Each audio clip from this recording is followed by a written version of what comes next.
Yes, I am initiated. I've read Mistborn Era One by Sanderson.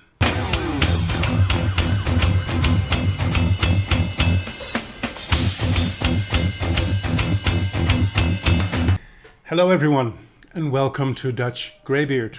As I seem to be one of the very few that hadn't yet read this series by Sanderson, I decided not to hold back on spoilers this time. So, warning! If, by some unlikely turn of events, you've stumbled upon this video but haven't yet read Mistborn Era One by Sanderson, I would advise you to come back after you have read these 3 books. Because everything that follows will most certainly spoil your reading experience. I read the 3 books in July and the first week of August, and I must say I'm instantly a fan of Sanderson. The way he can captivate the reader is unique, and his story is very entertaining. But moreover, there is stuff that invites readers to look beyond the story. The 3rd book in particular gives one food for thought on subjects as religion, hope and trust. Let's have a closer look at each book. In my video, reading Sanderson for the very first time, I did a spoiler-free wrap-up. You can check that video out over here, and I'll also put a link in the box down below. Sanderson has a very agreeable way of introducing the reader to the story and providing him with the background of the world the story is set in and the magic system. Most of the world building coincides with its magic system, which is one of the most elaborate explained magic systems I've come across in fantasy so far. The story revolves around this insane plan by Kelsier and his gang to overthrow the Lord Ruler. Under his dictatorship, which has lasted for 1,000 years, the Scar are suppressed violently. The Lord Ruler is supposed to be immortal, but that doesn't stop Kelsier. He is convinced that a legendary 11th metal can do the trick. They raise a secret army of Scar and try to infiltrate into the noble houses. There's a lot of scheming and political intrigue that I won't go into here. When finally all the pieces are in place, Kelsier intentionally gets himself killed by the Lord Ruler, which was a shocking and totally unexpected scene for me. During the next books, I kept on expecting Kelsier to somehow magically reappear. And even now, I find that the writer could have kept him alive. But I understand fully that his life was forfeit the moment his wife, Mare, died. Still, he was the spice of the story thus far. Another thing, he was one of the sources for the banter, which in the other 2 books is much less present than in the first book. Another absolute surprise was the fact that the Lord Ruler, whose journal we thought to have been reading, in fact is not Alendi, the prophesied savior of mankind, but Rashek, his servant. However, I didn't quite feel Sander launched yet. Even though a magic system as detailed as the Allomancy, Feruchemy and later on Hemorrhagy has a steep learning curve, I never felt overwhelmed or lost. The way Sanderson doses his information is perfect. Allomancers are people with the ability to use the magical power of metal. The so-called mistings can use only one metal. This is ingested in small amounts and can be burned when needed. For instance, Breeze, one of the more outspoken members of Kelsier's crew, can burn brass, which makes him a soother. This means that he can soothe the emotions of the people around him. Ham, short for Hammond, is a pewteram or thug. Thugs can burn pewter, which enhances their strength. And there are Mistborn, like Kelsier and Vin. These people can burn all working metals, so they have a wide range of possibilities. The pulling and pushing on metals enables Mistborns to travel great distances through the air. This ability really sparked my imagination. Later on, we learn about Ferruchemi through Sazed, the Keeper from Terris. He, by the way, is one of my favorite characters throughout the whole series. A fun factor of this magic system is that it is expanded the further we move along into the story. At the onset of the story there are 8 metals mentioned, but after finishing the series there are 14. Also, the hemallurgy is explained in more detail in the 3rd book. We meet the Inquisitors early in the story, these creepy guys with long iron nails through their eyes that protrude from the back of their head. But it is not until later that we learn about their hemallurgic powers. So it's a magic system in motion, if you will. Before Vin joins Kelsier and his gang, she doesn't know that she is a Mistborn. She's only aware of her ability to nudge people emotionally in a certain direction, which she calls her luck. The moment that Vin downs her first vial with flakes in it of 8 different metals is literally magical. Out of curiosity, she felt at her luck and felt her eyes widen in shock. It was there, like a massive golden hoard, a storage of power so incredible that it stretched her understanding. The fact that Vin is completely unexperienced in allomancy is a perfect vehicle for Sanderson to introduce the reader to this wonderful magical system. Our first real deep dive is when Kelsier pulls off his heist at the Venture Keep. An ultimately gripping scene. At this point, we don't know which metal does what exactly, so it's a bit dazzling. But to me, it mainly made me curious, trusting that all this working with different metals will become clear. And so it does when Kelsier teaches Vin the basics. The highlight of that is when she steps off the city wall, urged by Kelsier, and trusting that she can push from the coin she has thrown to the ground. We gradually become familiar with the concept, and along the way we learn to distinguish the different metals and their effect. The character building is done superbly. In particular, the transformations Vin goes through are done very convincingly. She develops from a lowly street urchin who trusts nothing and no one, to a valued member of Kelsier's gang, to an influential Mistborn, to a noblewoman, to the challenger and final victor over the Lord Ruler, to the legendary heir of the Survivor, and finally to the goddess she is to become at the very end of this trilogy. All that is done very convincingly, but also the way Sanderson transforms Eland from this haughty noble with his bookish wisdom to the stumbling king fueled by ideals in the 2nd book, to the matured and wizened empire in the end. I'm in awe of the way Sanderson writes the character development of Sazed in the final book. I'll get back to this later on in this video. For now, we learn that Sazed's specialty is collecting and archiving all the religions that were lost during the Lord Ruler's reign. His own religion, that of the Terris people, seems to have been lost. I'll give you one quote by Sazed, words that will turn out to be prophetic regarding his own development later on. Sometimes we just have to wait long enough, mistress. Then we find out why exactly it was that we kept believing. In my earlier video, I mentioned that I found the writing style of Sanderson somewhat bland.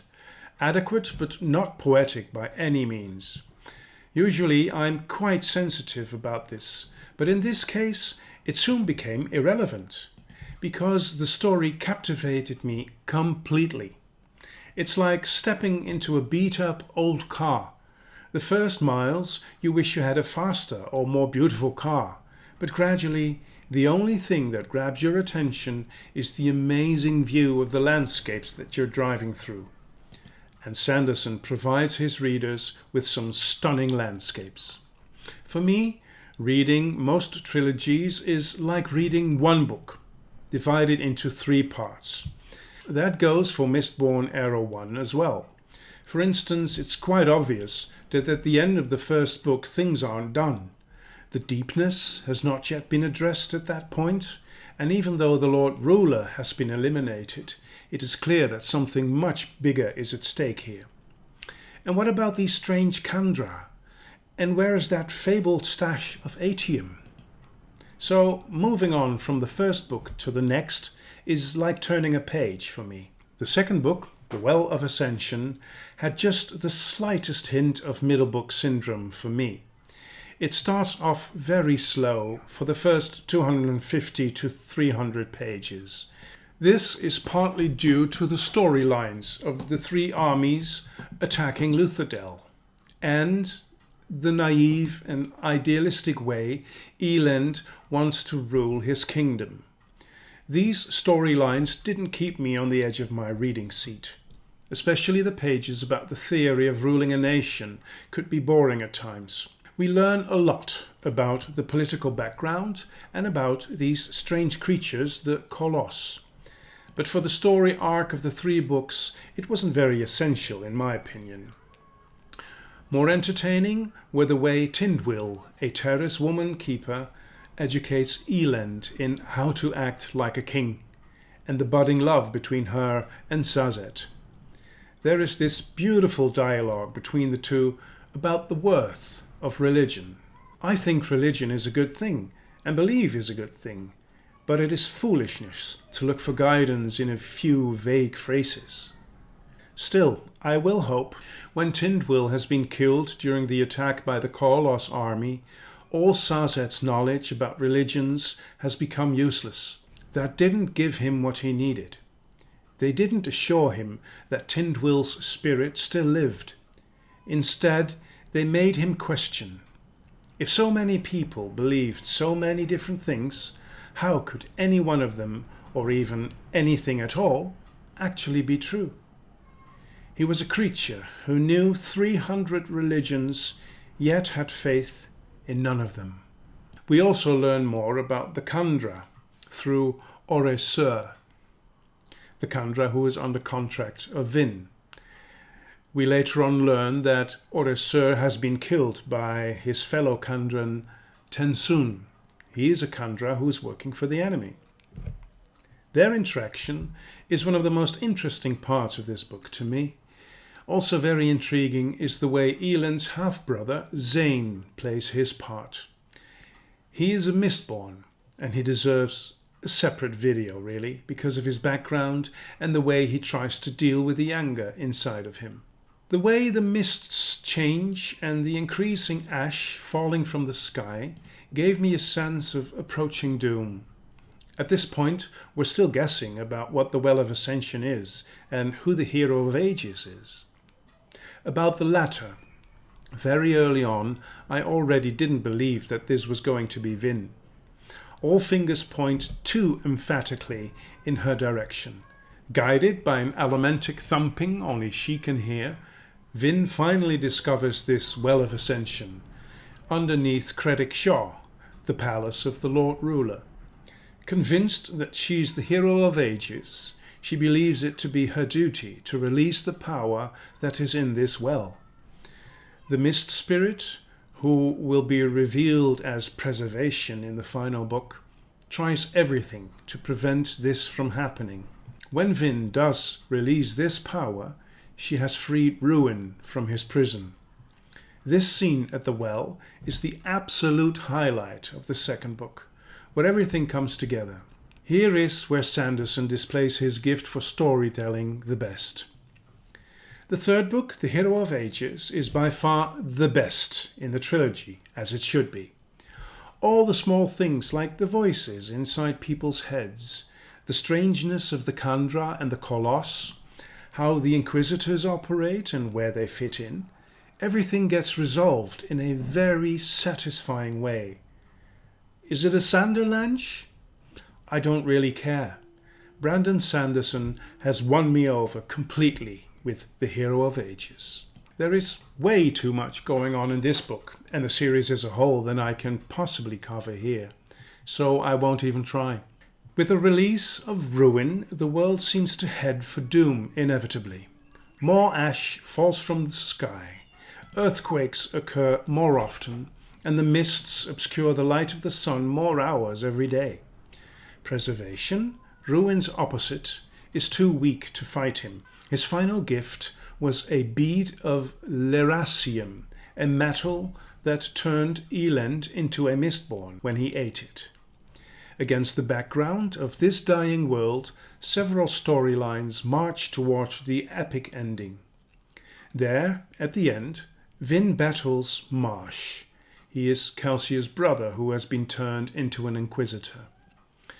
Being controlled by Ruin, he breaks almost every bone in Vin's body and rips the earring out of her ear.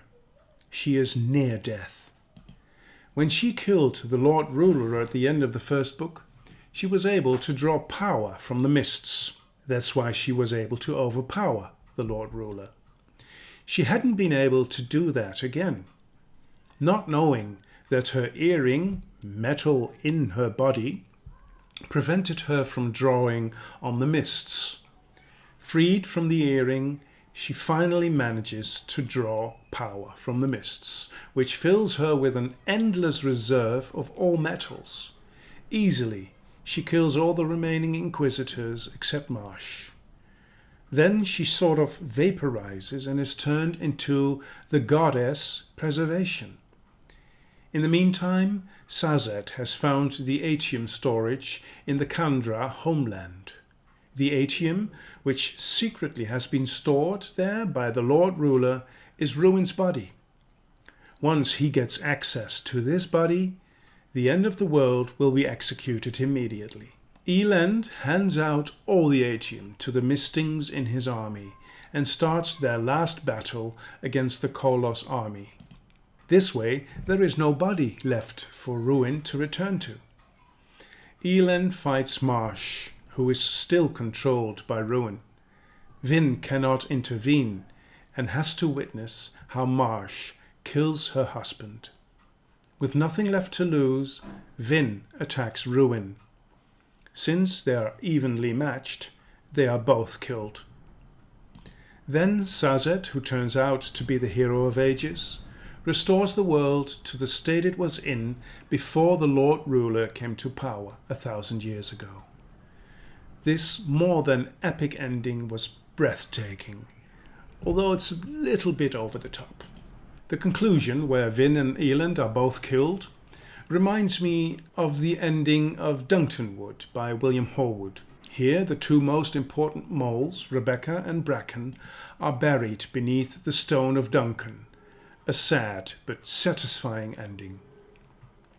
It is wonderful how Sanderson reveals that the voice in her head Vin had always attributed to Reen, her brother, has been coming from Ruin all along. In fact, this goes for most of the voices in anybody's head, starting with Vin's mother. She is the one that gave her the earring, the smallest thing that prevented her for very long from drawing power from the mists. It hits her that Ruin has been manipulating people for ages to do his will, which is to destroy. These and other revelations make this book an absolute page-turner.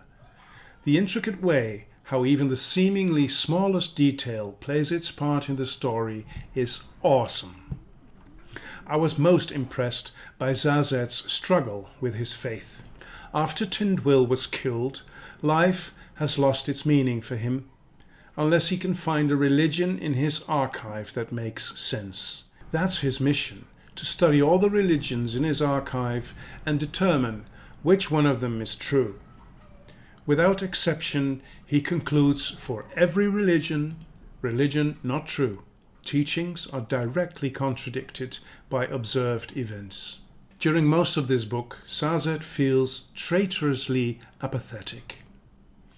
When he finally discards the last religion in his portfolio, Sazed is overwhelmed by his depression. The portfolio had been his final line of defense. He couldn't believe. If he believed, it meant that God, or the universe, or whatever it was that watched over man, had failed. Better to believe that there was nothing at all. Then all of the world's inadequacies were simply mere chance, not caused by a God who had failed them. At that point in the story, Sazed discovers that the first generation of Kandra in fact are his ancestors from Terris. They still hold their religion, the one that Sazed deemed was lost forever. At the very end, Sazed comes to a decision. He would believe, not because something had been proven to him beyond his ability to deny, but because he chose to. While Sazed is remaking the world, implementing elements from different religions, he thinks, the religions in my portfolio weren't useless after all. None of them were. They weren't all true, but they all had truth. One final observation. The Cosmere, or any reference to this bigger world, so far remains a mystery to me. Nowhere in this first trilogy is the Cosmere mentioned. The fact that Hoid appears 2 times only caught my attention because his name is all over BookTube. Therefore, I knew he somehow is a connecting factor within the Cosmere. But that's as far as my knowledge goes. We'll see when the grander picture will open up to me. I'll be sticking with the reading order as suggested by Captured in Words, so my next Sanderson I read will be Elantris. Probably next month, but I make no promises. I'm very much enjoying my journey through fantasy, but now, after my first full Sanderson experience, I'm even more eager to continue on this quest. Thank you very much for watching this video. Until we meet again at Dutch Greybeard.